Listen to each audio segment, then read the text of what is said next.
Hey there, and welcome to San Miguel de Allende Secrets. This is Joseph, and as always, if you need more information on today's topic, the death days of summer, there are links down in the information below. The hottest 40 days of summer have begun and will continue for the next few weeks, noted by extreme heat and a sudden increase in San Miguel de Allende's deaths due to pneumonia, called the old man's friend for a reason. Expect to see virus-related spikes and deaths as bronchial infections hit hardest and are the most lethal this time of year.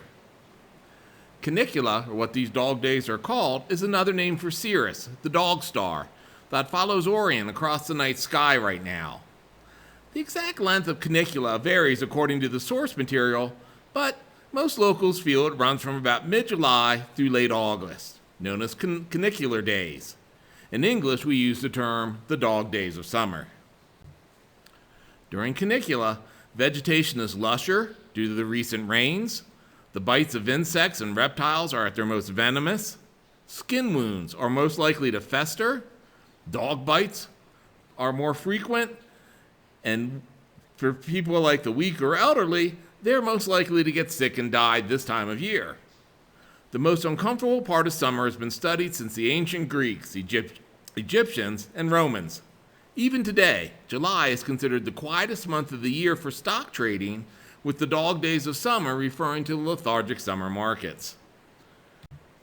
It's no coincidence that smack dab in the middle of the dog days of summer is the feast day of St. Roque, and that's him here on the left. Roque was a Roman. He got the plague, hence the scar on his leg you see that he's holding up to show you. Because he had the plague, he got kicked out of Rome, and how he survived in the wild was a dog came every day with bread in his mouth. Roque ate the bread, and the dog licked the wound, and the plague went away. So in today's world, San Roque is the patron saint for both dogs and plagues. And that's why you see so many vet stores here in town like the one on the right that are named for San Roque, the patron saint of dogs.